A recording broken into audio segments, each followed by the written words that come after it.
Bonjour à tous. Je remercie Clément de m'avoir invité à faire ce séminaire après son cours.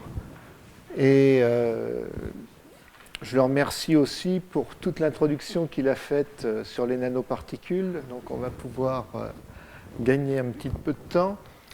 Donc je vais vous parler de nanoparticules et en particulier de nanoparticules organométalliques. Ce dont je vais vous parler, c'est qu'est-ce qu'une approche organométallique pour faire des nanoparticules, pourquoi faire ça et à quoi ça sert, ce que la chimie organométallique peut apporter au domaine qu'on vient de voir. Dans un deuxième temps, je prendrai deux cas emblématiques et je m'intéresserai à la croissance de nano-objets de platine. On a déjà vu dans la conférence de Clément, dans le cours de Clément, des nano-objets de platine. Et là, je vous montrerai comment on va essayer de contrôler la croissance en séparant le côté cinétique de la croissance du côté thermodynamique. Et je définirai ce que j'entends par là. Dans le cas du fer, on va parler de croissance thermodynamique et on va regarder les propriétés de ces objets et ce qui va changer avec la taille. Et puis, dans ce qui restera comme temps avant que je parte prendre l'avion, il y aura des nano-objets complexes. Donc commençons, je ne vais pas refaire l'introduction, mais quand même des nanoparticules. On voit les nanoparticules comme des objets parfaits. Ça, c'est un cuboctaèdre. Hein, il y a une marche. Ça, c'est un cuboctaèdre de platine. Et donc, dans ce cuboctaèdre, on va avoir des faces qui sont non compactes, où les atomes seront dans des structures qui, vues de dessus, sont carrées, et là, des faces compactes, où un atome de surface est entouré de 6 voisins et a 9 voisins en entier. Ces faces vont avoir des propriétés chimiques différentes. En catalyse, et ça Clément en a déjà parlé également, on va pouvoir avoir une sélectivité de réaction catalytique en fonction de la nature des faces exposées. Donc, ça pourra devenir intéressant de maîtriser le type de face qui va être exposé. La réalité est souvent différente, c'est-à-dire au lieu d'avoir un petit cristal parfait, on a un petit cristal qui est imparfait. Imparfait veut dire qu'il y a des faces qui ne sont pas complètes, qu'il y a des atomes qui se baladent au milieu d'une face, qu'il y a plein de défauts. Et ces défauts vont être des atomes qui seront frustrés électroniquement et qui donc vont avoir ces fameux niveaux d'énergie localisés dont a parlé Clément tout à l'heure et qui vont avoir des réactivités un petit peu différentes. Ça, c'est pour le platine. Pour la structure cubique à face centrée, qui est probablement la plus simple. Si on passe à l'autre structure compacte, qui est hexagonale compacte, on voit déjà que les objets parfaits vont être d'une nature beaucoup plus complexe. Par exemple, celui-ci, c'est un décaèdre de Marx qui fait apparaître des sites un petit peu bizarres à sa surface. Ça, c'est simplement quelque chose de statistique, une sphère statistique, mais où il va y avoir des sites un peu particuliers. Et puis, il y a au moins des dizaines de structures que peuvent adopter les nanoparticules. Donc, la vision qu'on a d'un superbe empilement est une vision, en général, pas très vraie. Et puis, il y a pire, il y a la surface. Sur la surface, on va pouvoir avoir des tas de réactions et des tas de molécules qui vont se fixer. Alors il y aura des petits atomes, il y a des hydrures, il y a des oxydes, des hydroxos, on peut mettre des petites molécules comme l'oxyde de carbone, et il y a des grandes molécules, en général des tensioactifs, qui vont séparer les particules entre elles. Tout ça fait une chimie de surface très riche et qui va modifier en partie qui va modifier la chimie des nanoparticules et qui va modifier aussi, pour partie, la physique de ces nanoparticules. Alors, je reprends ça juste deux diapos d'introduction.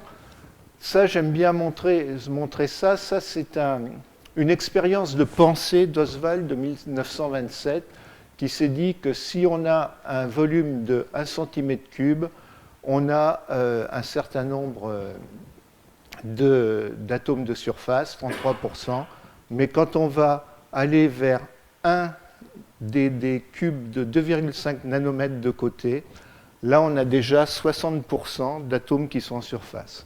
Si on descend à 1 nanomètre, on va atteindre 80-90% d'atomes en surface. C'est-à-dire que quand on parle de la chimie qu'on va pouvoir faire sur des nanoparticules, c'est de la chimie de surface. Hein, tous les atomes sont disponibles pour la surface. La deuxième chose, c'est que le potentiel d'oxydation va varier avec la taille. On a vu par exemple tout à l'heure dans le cours de Clément que l'or devenait catalytique à petite taille. Maintenant, une des explications les plus probables, c'est quand même que le potentiel d'oxydation de l'or varie quand on arrive à des toutes petites tailles dues au problème d'énergie interfaciale.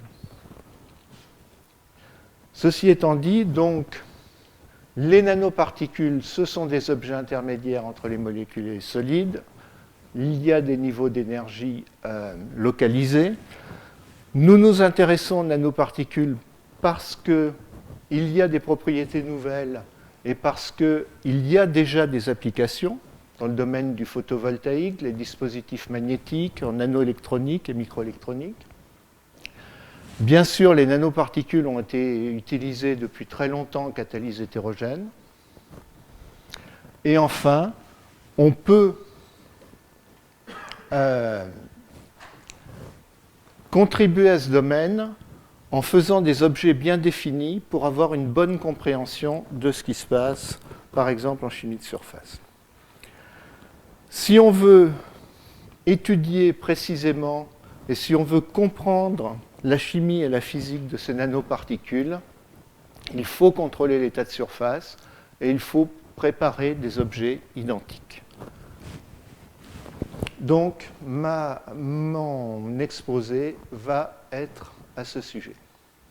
Alors, qu'est-ce que c'est que la synthèse? Si on reprend un petit peu le modèle de la mer qui a été présenté également, donc ici on a un précurseur. C'est un précurseur organométallique. Pourquoi? Parce qu'il y a un atome métallique et là il y a deux molécules organiques. Ça représente le ruthénium cyclooctadiène, cyclooctatriène. Ce composé, il faut retenir la formule, ce composé se décompose très facilement sous hydrogène. Sous hydrogène, le ruthénium, qui est un métal catalytique, va hydrogéner ces doubles liaisons pour faire un alcane, qui n'a pas de double liaison, le cyclooctane, et celui-là ne pourra plus interagir avec les métaux. On a donc une façon propre, en solution, de produire des atomes. Ces atomes vont se condenser, ça c'est l'étape de nucléation. Cette étape de nucléation peut difficilement être contrôlée, elle n'est pas contrôlée par la chimie, elle est contrôlée par la physico-chimie, par la température, par la pression, par la concentration, etc. Et dans une deuxième étape, par la chimie, on va essayer de contrôler la croissance. Pour l'instant, si on fait cette réaction dans un polymère, on va bloquer quelque part par ici la nucléation et on va obtenir des tout petits objets qui font entre 1 et 2 nanomètres. Et ce sont des particules de ruthénium qui sont déjà cristallisées sous forme hexagonale compacte à cette petite taille. Donc on revoit ces particules, elles font environ 1,2 nanomètres. Et on va utiliser deux méthodes essentielles pour la caractérisation en petite taille. Premièrement, la microscopie électronique à transmission et la microscopie électronique à haute résolution. On verra des plus jolis clichés, ça date d'il y a une bonne dizaine d'années, ça a beaucoup progressé. Et la diffusion des rayons X aux grands angles, parce qu'on est sous la limite de la diffraction. Donc on ne peut pas faire de diffraction des rayons X, on va faire de la diffusion des rayons X. On va obtenir un modèle, et de ce modèle, on va reconstruire une structure de la particule. Là, on a vu la croissance dans un polymère, mais on peut utiliser des molécules organiques. Ces molécules organiques, comme par exemple ces carbènes N-hétérocycliques. Pour ceux qui ne sont pas des chimistes organiciens, peut-être ces choses sont un peu exotiques, mais c'est un atome de carbone qui n'a que 2 voisins et qui a donc 2 électrons qui sont libres, sous forme de paires libres, et qui peuvent se coordonner à des métaux. Ces carbènes adhèrent très bien sur les métaux et permettent de faire des nanoparticules. Ce qu'on peut voir ici, c'est un modèle. Ce n'est pas un calcul quantique. Les carbènes sont calculés au niveau quantique, DFT, mais le reste est un modèle qui montre qu'avec très peu de molécules, 8 molécules de carbène, on va stabiliser un peu plus de 200 atomes de ruthénium. On peut donc, par la chimie de coordination, pour ceux qui ne sont pas familiers avec cette représentation, c'est un modèle qui est space filling, remplissage d'espace, dans lequel on voit, par exemple ici, ça c'est un cycle aromatique, les 6 là. Là, c'est 2 carbones avec des hydrogènes, donc c'est le carbène vu d'au-dessus. Et tout ce qui est en noir, c'est du carbone. Et dessous, il y a ce carbone-là qu'on ne peut pas voir et qui se coordonne au métal. On a donc simplement ces molécules qui peuvent tout à fait stabiliser ces nanoparticules. Non, c'était pour donner...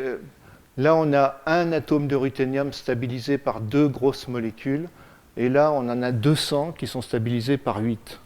Et c'est pour donner simplement une image par rapport à la chimie de coordination. Mais bon, on ne va pas parler de chimie organométallique, je pense. S'il y a des questions, hein, je peux m'interrompre à tout moment.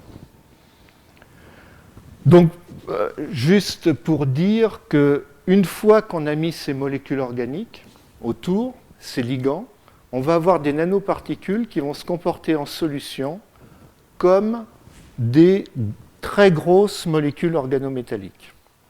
Et par exemple, si on met ces diphosphites qui sont des dérivés de sucre et qu'on met ça à la surface du ruthénium, on va faire de la catalyse en solution et on va pouvoir, par exemple, hydrogéner des noyaux aromatiques dans des conditions très douces, température ambiante, et avec une faible pression d'hydrogène. Ce qu'on recherche là, c'est une nouvelle réaction qui pourrait faire directement 2 centres asymétriques sur le noyau aromatique. Cette réaction n'est pas connue, donc ça serait très intéressant, mais comme vous voyez, l'énantiosélectivité, c'est-à-dire le rapport des 2 isomères optiques, reste très voisin de 0. Ce qui veut dire qu'il n'y a pas d'énantiosélectivité. Alors, la première chose, c'était ça, la connaissance de la surface. La deuxième chose, c'est qu'est-ce qu'on peut apporter au système. Toute la chimie nano s'est développée de manière exponentielle ou même multi-exponentielle dans les dernières années. Il y a énormément de publications. Et ce qu'on peut voir, c'est qu'on a mis au point des recettes qu'on maîtrise plus ou moins, où on chauffe à 250 degrés, 300 degrés, on mélange et plaf. On s'est intéressé au phosphure de cadmium parce que c'est une alternative au séléniure de cadmium et que c'est un émetteur dans l'infrarouge.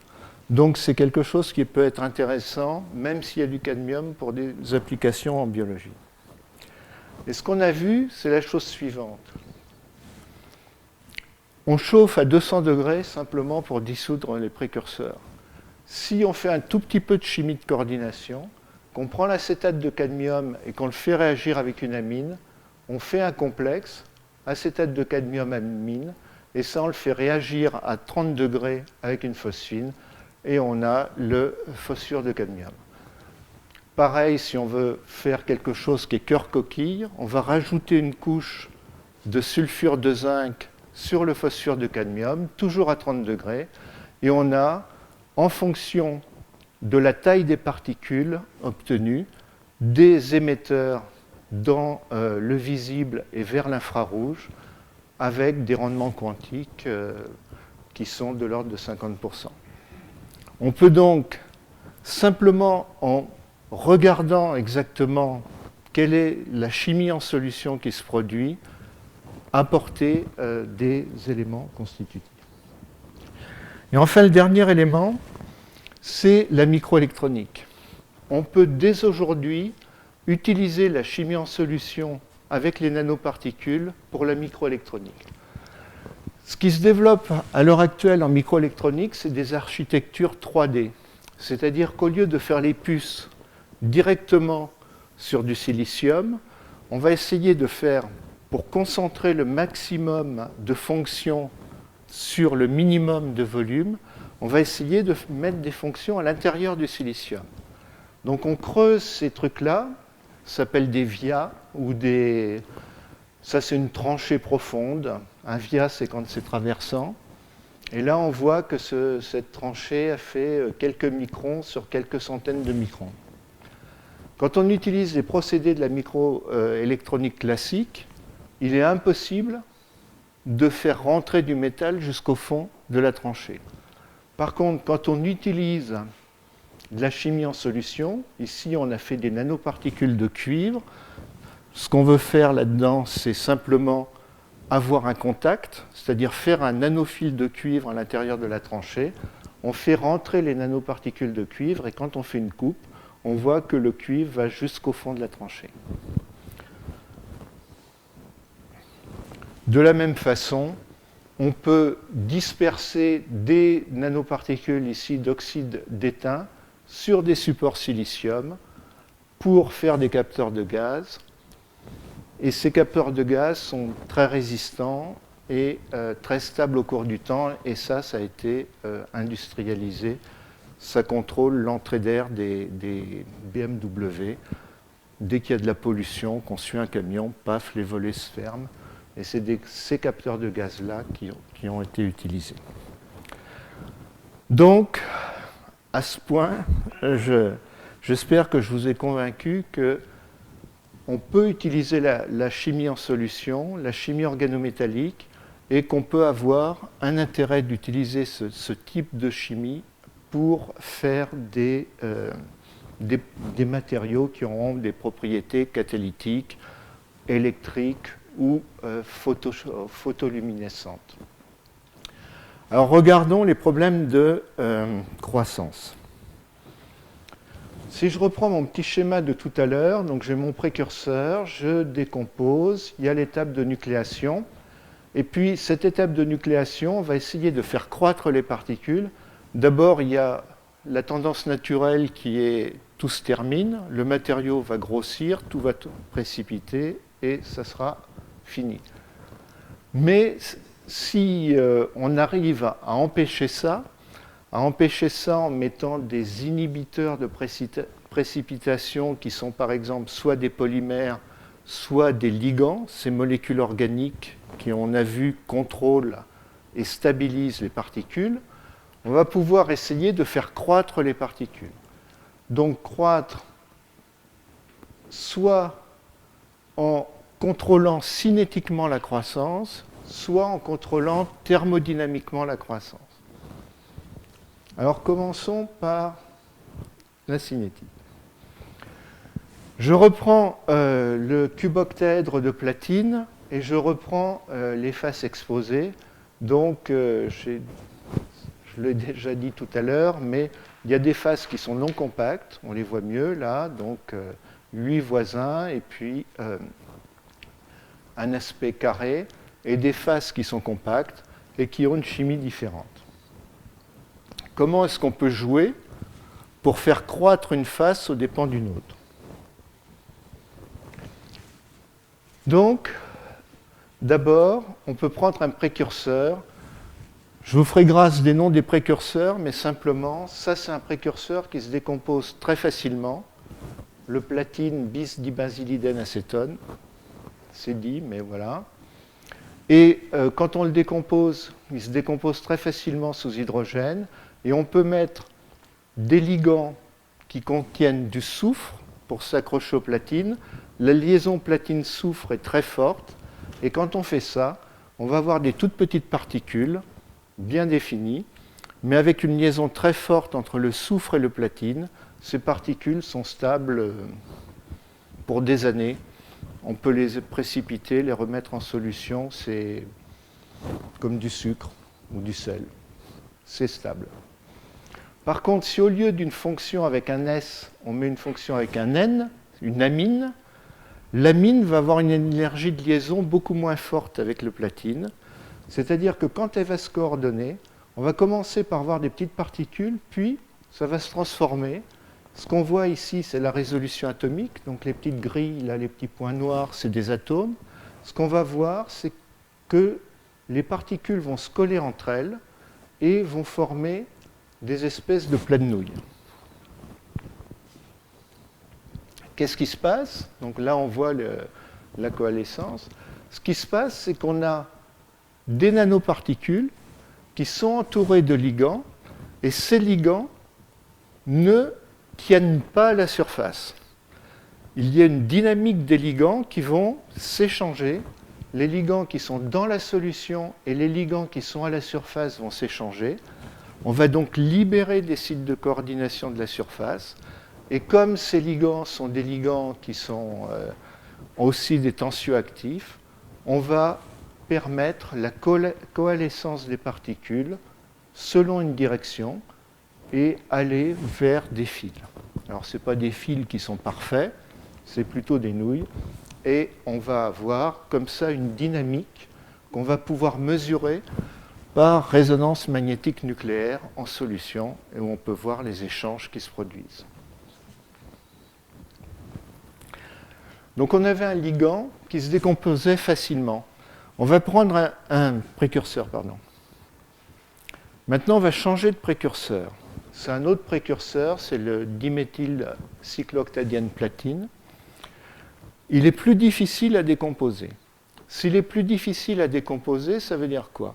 Ça veut dire que dans les conditions à basse température et sous faible pression d'hydrogène, on n'aura pas de nucléi. Donc on va chauffer pour avoir des nucléi, mais quand on aura des nucléi, on va avoir en même temps, on va avoir peu de nucléi et en même temps beaucoup de complexes qui va pouvoir se décomposer à la surface des nucléi formés. Qu'est-ce que ça veut dire? Ça veut dire qu'on aura très peu de particules de grande taille. Et ce qu'on voit ici, c'est qu'au bout de quelques temps, on a tout décomposé, mais on a très peu de nucléi. Donc ça, c'est 50 nanomètres. Tout à l'heure, on était plutôt du côté de 2-3 nanomètres. On a donc peu de particules de très grosse taille. Et ils se forment avec ce ligand qui est toujours le même, l'amine, ce qui veut bien se former thermodynamiquement à cette température. Ce qui est le plus stable pour le platine, c'est le fameux cube-octaèdre que je vous ai montré tout à l'heure. Très bien. Si on ne change rien sauf ça, c'est-à-dire là on avait un équivalent d'amine par platine. Si au lieu d'un équivalent d'amine, on met 0,5 équivalent de diamine, on a toujours autant d'azote. Le rapport azote sur platine est inchangé. Tout ce qui change, c'est la structure de la molécule. Et là, tout change. Absolument tout change, c'est-à-dire ce qu'on voit, c'est la croissance de flèches de platine qui n'exposent plus que la face 1,1,1, la face compacte.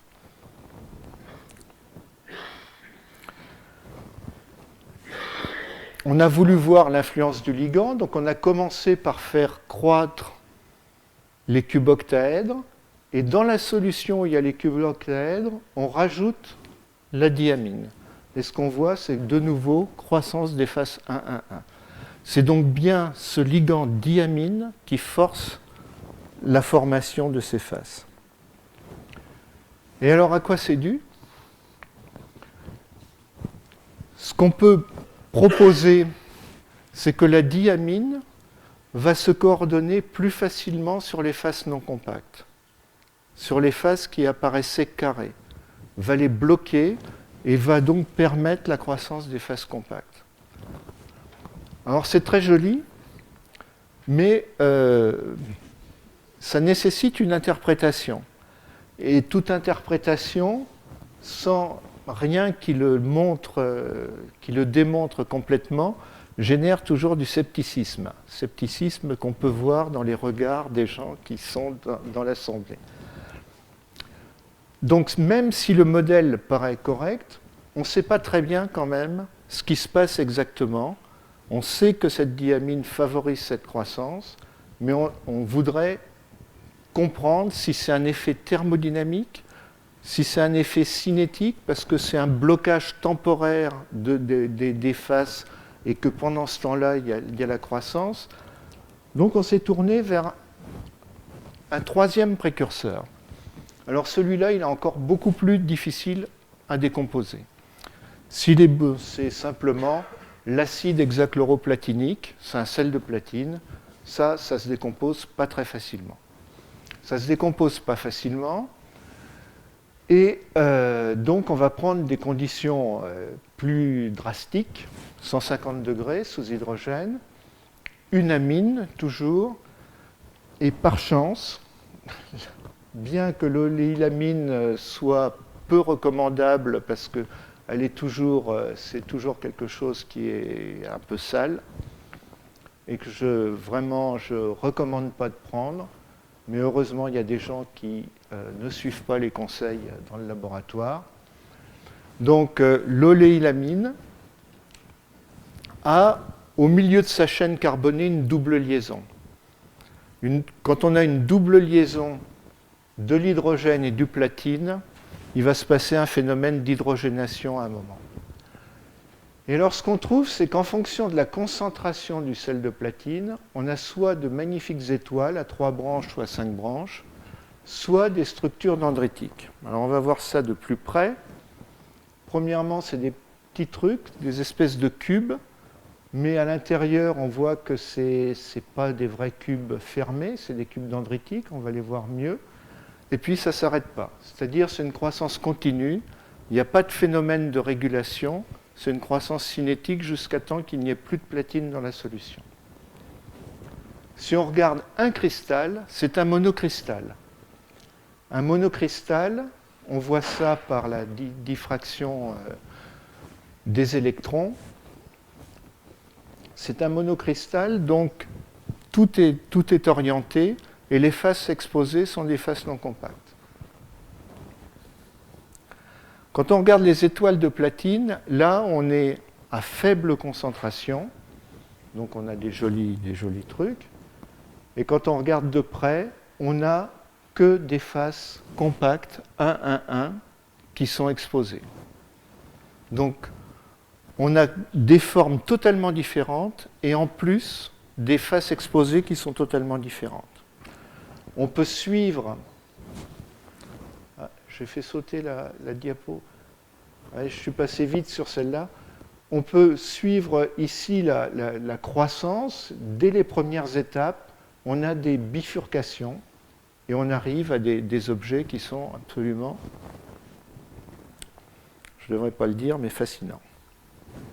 Et ici, partout où on regarde, on n'a que des faces 1-1 qui sont exposées. Ces faces 1-1 sont les plus stables, on s'attend à ce qu'elles soient exposées, mais la question c'est pourquoi dans un cas et pas dans l'autre. Alors on a une amorce de réponse en comparant ces deux courbes. Là c'est une courbe au cours du temps, et au cours du temps, on va chauffer les nanoparticules. Ici c'est la température. Donc en gris c'est la température, en rouge c'est la consommation d'hydrogène. On va mettre en chauffe les nanoparticules au cours du temps, et quand on a beaucoup de platine, à un moment donné, il va y avoir un point critique qui va faire démarrer la consommation d'hydrogène. Qu'est-ce que c'est que cette consommation? C'est l'hydrogénation de la double liaison de l'oléilamine qui va produire de la chaleur, cette chaleur va faire une croissance de la même façon qu'on a, par exemple, sur une goutte d'eau, sur un pare-brise qui est froid, on a une croissance d'un cristal de glace qui est une croissance dendritique. Ici, c'est une croissance rapide qui va être dendritique, alors que là, dans le cas où on a peu d'atomes de platine, on ne va jamais atteindre la quantité de chaleur suffisante pour arriver à cette croissance, et on va donc remplir atome par atome en laissant la face la plus stable qui va être exposée. Donc ça, c'est un modèle de croissance cinétique, c'est-à-dire que ce n'est pas la thermodynamique qui contrôle, c'est la cinétique de la réaction. Et puis on peut jouer. Si on joue, on fait des trucs. Enfin, on peut s'amuser beaucoup avec ces machins. Maintenant, essayons de voir la croissance thermodynamique. Qu'est-ce qu'on entend par là? On prend un précurseur de fer, donc toujours une molécule. C'est toujours une molécule qui est difficile à faire, mais facile à décomposer. Et ça, c'est assez frustrant, c'est la partie frustrante du domaine. Et on la décompose sous hydrogène. Si on la décompose toute seule, on a des toutes petites particules de fer. Et la surface n'a pas d'oxyde. Si on veut regarder la croissance et des particules, ce qu'on veut, c'est avoir des surfaces propres. Et donc, on mesure qu'on a en fait des liaisons F et H en surface. Maintenant, si on chauffe ça, en présence d'un mélange, on a l'acide oléique, c'est ce qui correspondait à l'oléilamine tout à l'heure, et puis l'hexadécylamine qu'on a déjà vu, c'est une amine avec une chaîne en C16. On mélange tout ça, et ce qu'on obtient, c'est un mésocristal. C'est donc un cristal, un supercristal, qui, quand on regarde de près, contient des petits cubes qu'on peut redissoudre et mettre sous forme de monocouche sur un wafer de silicium. On a donc un cube de cubes, et tous les cubes ont la même taille, environ 7 nanomètres là. Ça nous a pris du temps pour essayer de comprendre la croissance et de comprendre le fait qu'on obtenait d'un seul coup cette superstructure. Donc ce qu'on a fait, on a pris un système modèle qui contient l'acide palmitique. On a supprimé les doubles liaisons parce que ça fait des choses bien, mais ça crée aussi des problèmes. Et puis l'hexadécylamine. Et on a regardé ce système avec cette stoichiométrie. Quand on met un acide carboxylique près d'un amidure, pour les chimistes organométalliciens de la salle, s'il y en a, immédiatement on fait cette molécule qui est le carboxylate de fer. Dans ce cas-là, on est ramené à un système à deux précurseurs. Un qui se décompose rapidement, l'amidure de fer, et un qui est très difficile à décomposer. Celui-là ne donnera pas lieu à une nucléation, il ne pourra se décomposer que sur des particules de fer préformées. Quand on regarde au début, ce qu'on voit, c'est qu'on a formation de superstructures. Et puis, on suit la réaction. On a d'abord décomposition de l'amidure de fer et on retrouve les petites particules qu'on a vues tout à l'heure. Puis petit à petit, ces particules, en présence d'amine, coalescent. Et petit à petit, toujours, le carboxylate de fer va commencer à se décomposer et venir se décomposer dessus. On va donc avoir croissance de choses qui sont des lignes droites parce que le carboxylate de fer va se lier très fortement sur les faces 1, 0, 0, les faces non compactes du fer, et donc les faces qui vont avoir tendance à faire des cubes. Et puis l'acide carboxylique est corrosif, ce qui fait qu'au début on a des gros cubes, des petits cubes, des moyens cubes, on a des parallélépipèdes rectangles, et petit à petit, au cours du temps, la corrosion va faire son effet, et les gros vont devenir petits, les petits vont devenir gros, et à la fin, tous les cubes auront la même taille. Ça, c'est un effet thermodynamique. C'est-à-dire qu'au cours du temps, on va aller vers des objets qui vont devenir semblables parce que, vu la concentration d'acide et vu la chimie de surface, qui est que l'acide préfère les faces non compactes, on va arriver à avoir des cubes qui ont tous la même taille et tous la même forme. Oui, tous les cubes ont la même forme en général d'ailleurs. Donc voilà, et on obtient ces machins-là, et en fonction des concentrations des uns et des autres, on obtient soit des sphères, soit des cubes, et de tailles variées. Un des moyens, le fer est magnétique, et un des moyens de contrôler que l'état de surface est bon, c'est de mesurer le magnétisme du fer. Et dans tous les cas, on obtient des valeurs qui sont proches des valeurs du métal massif, ce qui veut dire qu'il n'y a pas d'oxydation significative des nanoparticules. On a vu qu'on utilisait des amines et des acides en C16. Si on utilise en C12, on a raccourci de 4 atomes la longueur de chaîne. On n'a plus assez de force pour séparer les nanoparticules. Et donc là, la coalescence va être rapide. Elle va être rapide et elle va faire des cubes qui sont creux. Le bleu, je n'ai pas fait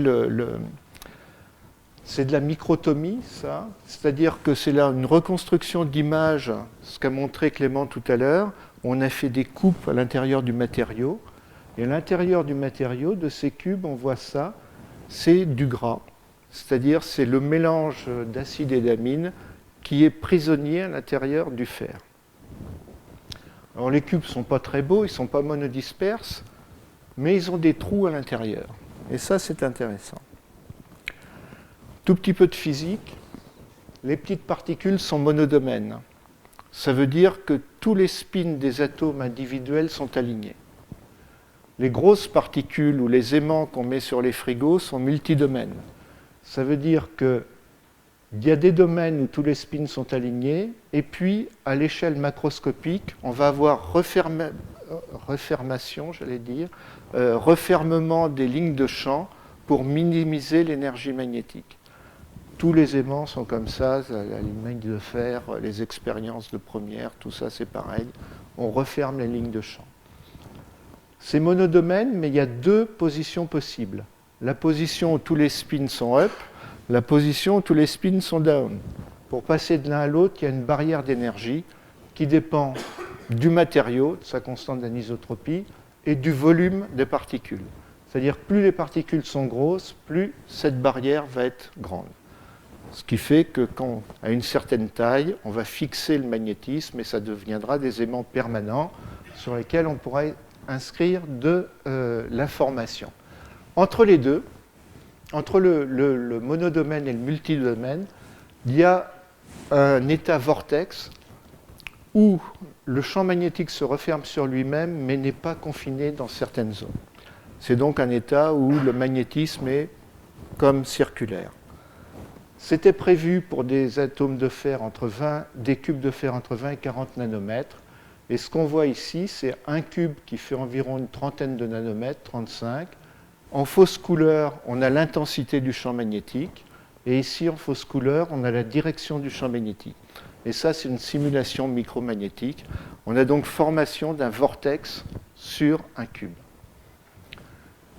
L'avantage par rapport aux physiciens, c'est qu'on peut jouer aux cubes. C'est-à-dire on peut les déplacer, ils ne sont pas fixés sur la surface. Donc si on prend deux cubes et qu'on les amène l'un près de l'autre, ce qu'on voit, c'est qu'on a un couplage ferromagnétique. Ça, en fausse couleur, c'est la direction du champ magnétique, il n'y a plus de changement.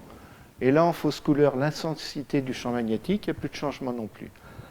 Donc on a supprimé le vortex en couplant les deux cubes et en transformant ça en ferromagnétisme. Et là, quand on a 4, eh bien, on referme les lignes de champ à nouveau. C'est intéressant, mais on perd le vortex. Le vortex, c'est un moyen d'avoir de l'information magnétique, d'avoir deux informations magnétiques sur la même particule. Première information magnétique, le moment magnétique peut être up ou down. Enfin, peut être en haut ou en bas. Deuxième information magnétique, il peut tourner dans cette direction ou tourner dans l'autre direction. Si on met des trous à l'intérieur et qu'on rapproche, et là on a des grosses particules qui font environ une trentaine de nanomètres, si on met des trous, on ne couple plus les champs magnétiques et on stabilise les vortex. On a donc un moyen, en jouant sur la chimie, de multiplier l'information qu'on peut avoir sur le magnétisme. Bon, on peut faire des assemblées de ces nanoparticules et regarder le courant qui saute de particule à particule. Et on va voir qu'en fonction d'un champ magnétique extérieur, le courant va varier. Et donc on peut avoir, ça c'est de la magnétorésistance tunnel, puisque c'est par effet tunnel que les électrons sautent d'un cube à l'autre. On peut avoir de la magnétorésistance tunnel à température ambiante. Alors je reviens au spin up et spin down et à la barrière d'énergie. Quand on a des petites particules, 5 nanomètres, qui sont super paramagnétiques, c'est-à-dire que par rapport à la température extérieure, cette KBT, cette barrière d'énergie est faible. On va avoir un chauffage qui va être très faible. C'est-à-dire que le retournement qu'on va induire par une bobine électromagnétique, on va faire tourner le moment magnétique et on ne va pas récupérer beaucoup de chaleur. Il n'y aura pas de cycle d'hystérésis si on est super paramagnétique. Donc, par contre, si on prend des grosses particules, on va avoir une puissance de chauffe très élevée. C'est mesuré par quelque chose qui s'appelle le SAR, Specific Absorption Rate, en unité de je ne sais plus quoi, en watts par gramme. Non, c'est important les unités. Et là, ce qu'on peut voir, ce sont des nanoparticules de fer qui sont dans du mésithylène. Le mésithylène bout à 150 degrés et c'est en temps réel. Ah. Alors là, c'est pas très concluant mon affaire. On va essayer une nouvelle fois. Voilà.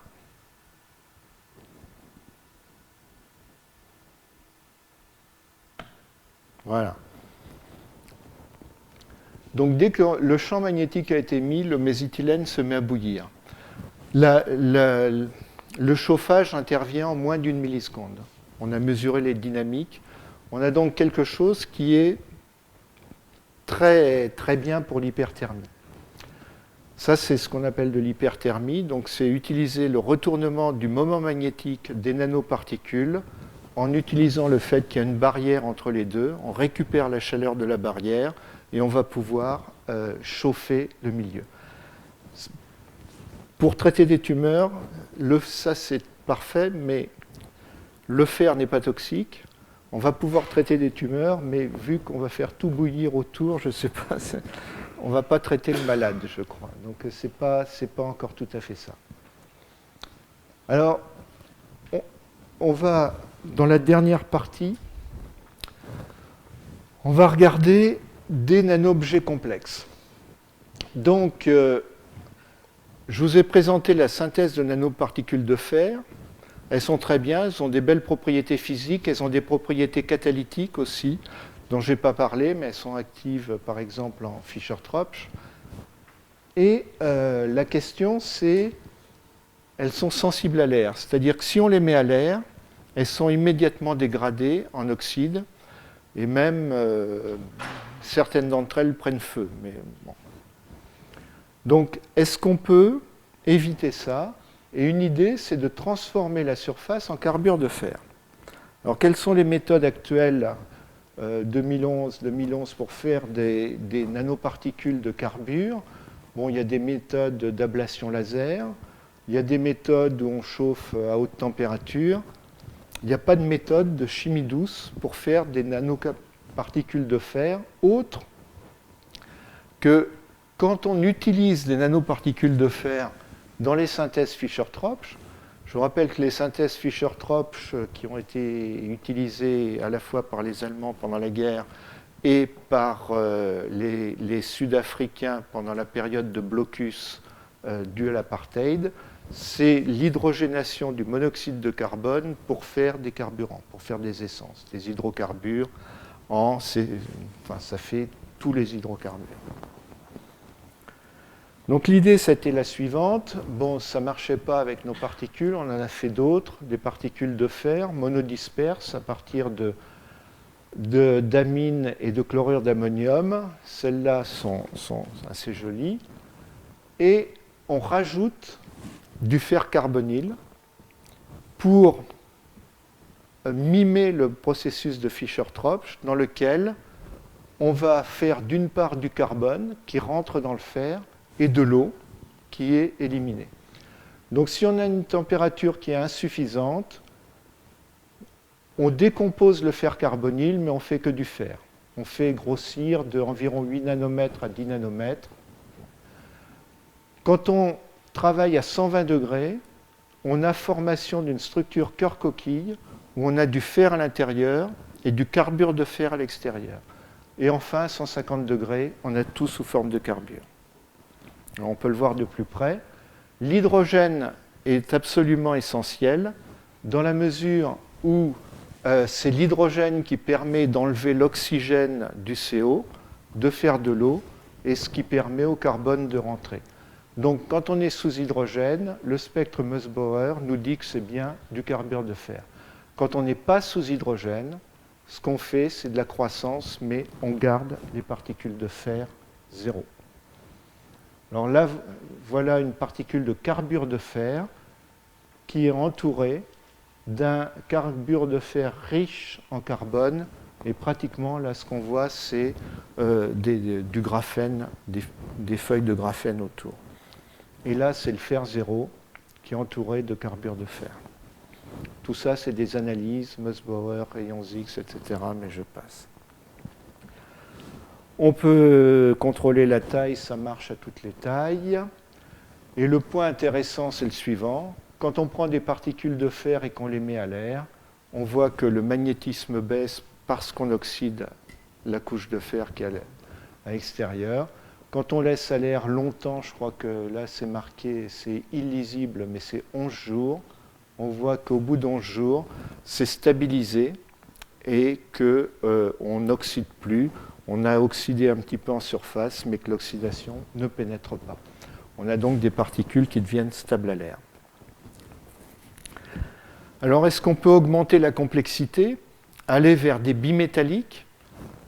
On avait joué à ça déjà en utilisant un précurseur de cobalt qui se décompose très facilement, et puis le fer carbonyle. Et ce qu'on avait obtenu, ce sont des mésocristaux encore, donc des cristaux de cristaux qui font des tailles millimétriques et dans lesquels on a des particules de fer cobalt qui sont dans un super réseau cubique à face centrée. Donc ça, c'était très bien. Et quand on a regardé à l'intérieur, ce qu'on a vu, c'est que la structure à l'intérieur, du fer cobalt, la structure, c'est cubique centré. On n'avait pas du tout une structure cubique centrée, mais une structure en oignon.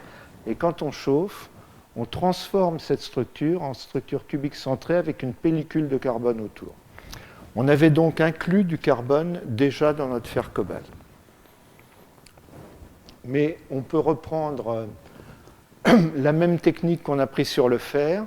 Et là, je vous montre simplement le cas où on va utiliser ce qu'on a fait tout à l'heure, c'est-à-dire le carbure de fer, pour mettre par-dessus du cobalt.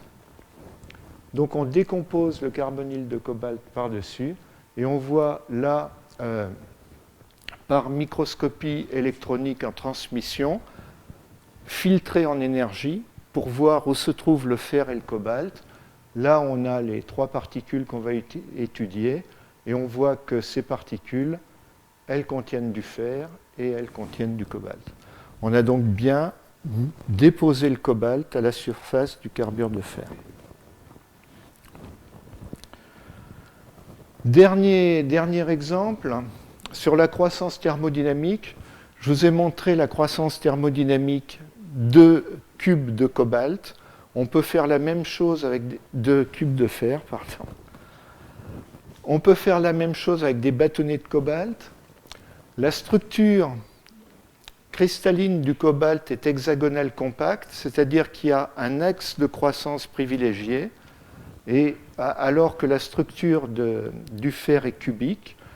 Donc, quand on va aller vers une croissance thermodynamique, on va observer au départ la décomposition, la formation de petits germes qui, petit à petit, vont se transformer en bâtonnets monodisperses en diamètre et en longueur.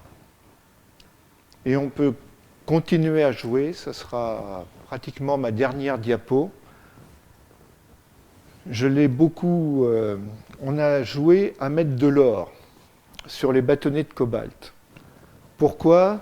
Parce que ces bâtonnets de cobalt sont ferromagnétiques à température ambiante et avec un diamètre de 7 nanomètres, ça fait des...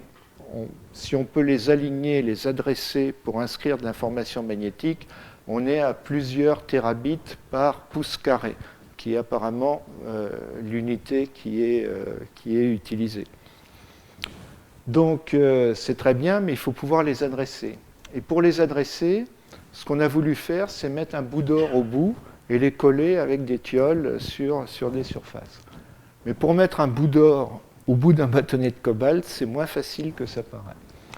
Donc on a utilisé différents précurseurs, on a eu des réactions électrochimiques, on a dissous le cobalt, etc., etc. Et finalement, avec ce précurseur, qui va se décomposer sans initier une réaction électrochimique, puisqu'on a une phosphine qui va donner des électrons au complexe d'or et va le rendre très peu électrophile. On va décomposer, mais on va décomposer un peu partout.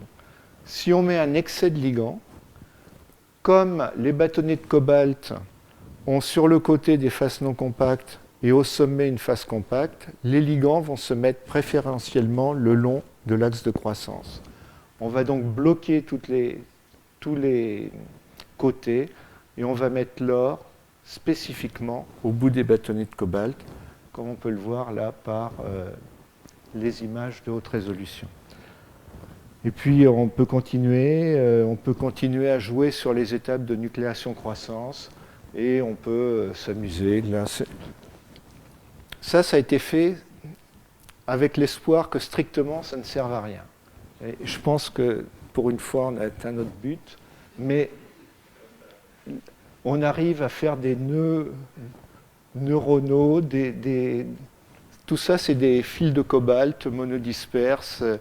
Et on peut jouer avec tout ça, c'est très amusant, on fait des trucs.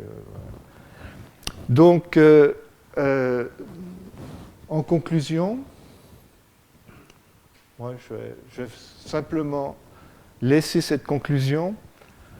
On arrive avec la chimie en solution à jouer avec les formes,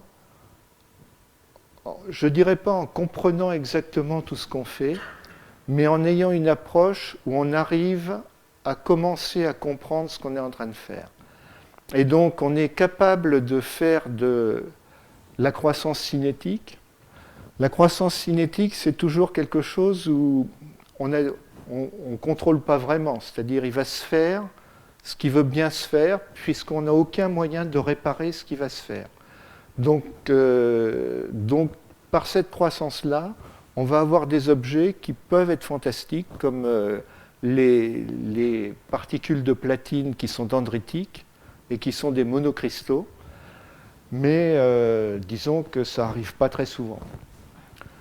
De notre côté, on peut essayer de comprendre toute la chimie en solution et d'avoir une approche thermodynamique où, connaissant la structure, connaissant la chimie de surface, etc., on va pouvoir essayer de prévoir a posteriori souvent les formes qu'on va obtenir. Et c'est le cas pour des formes relativement simples comme les cubes et les bâtonnets de cobalt. Ces objets, on va pouvoir les complexifier. On peut faire des choses qui sont cœur-coquille, on peut faire des choses où on va faire des jonctions. J'en ai donné juste un exemple, la jonction cobalt-or, mais on fait aussi sur des oxydes, on fait aussi sur des sulfures, etc., etc. On va donc arriver à avoir des objets complexes et fonctionnels, parce que ces objets ont des propriétés physiques intéressantes, que ce soit en magnétisme ou en luminescence. On va pouvoir faire aussi du transport pour la nanoélectronique et de la catalyse. Et ce qui nous intéresse le plus à l'heure actuelle, c'est de coupler propriétés physiques et propriétés chimiques. Je vais terminer en remerciant un certain nombre de collaborateurs, en particulier Karine Philippot sur la partie chimie organométallique. Je n'ai pas beaucoup parlé de tout ce qui est l'environnement et l'analyse de ce qui se passe sur les surfaces, où il faut beaucoup de RMN. Il en faut encore beaucoup plus. Il faudrait, s'il y avait de la RMN à Orléans, par exemple, ça serait bien, mais je dis ça comme ça.